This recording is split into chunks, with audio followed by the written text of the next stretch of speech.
Bună seara, dragii mei, eu sunt David și astăzi o să facem un preparat numit Beef Wellington. Hai să vă arătăm ingredientele. Un aluat de foietaj, 1 kg de carne de vită, o ceapă medie tăiată mărunt, 2 lingurițe de unt, 7 ciuperci tăiate fin,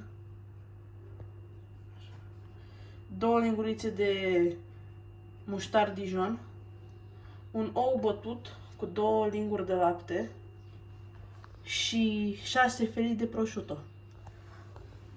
O să condimentăm carnea cu sare și piper pe ambele părți.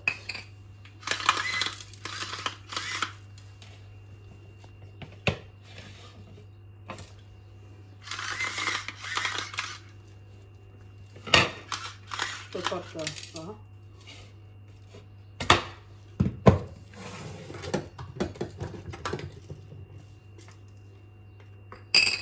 Și o să luăm niște piper și să facem același lucru.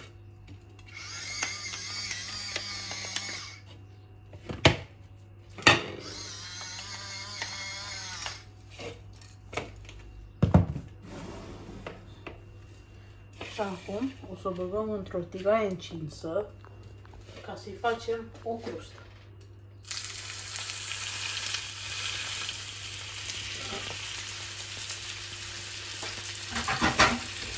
Așa arată carnea.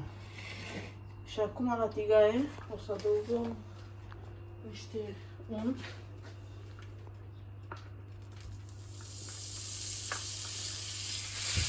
Secăm untul. Acum adăugăm ceapa.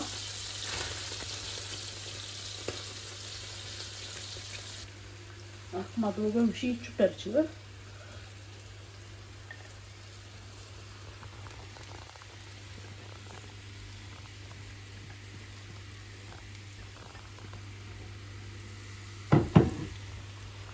Și acum îl lăsăm să prăjească până să fac moi. Spre sfârșit o să adăugăm niște rozmarin și niște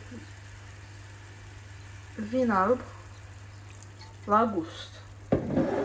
Nu trebuie să puneți aceste ingrediente numai dacă doriți. Așa arată ciupercile. Acum o să luăm muștarul și o să punem muștarul pe carne.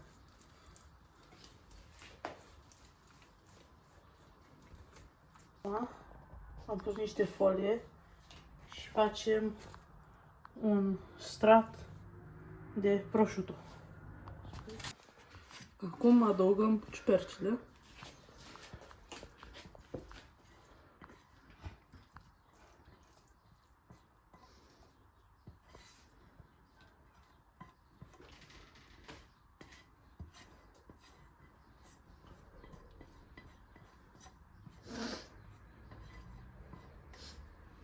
Și le tindem într-un strat uniform. Acum adăugăm carnea.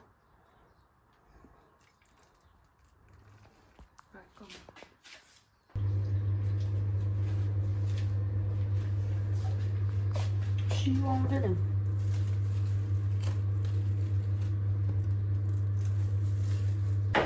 Acum o să o băgăm la frigider pentru 5 minute.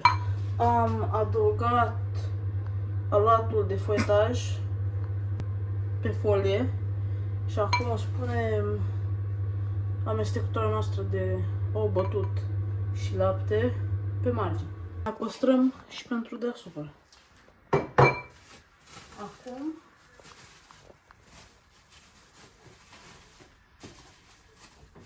Acum adăugăm carne.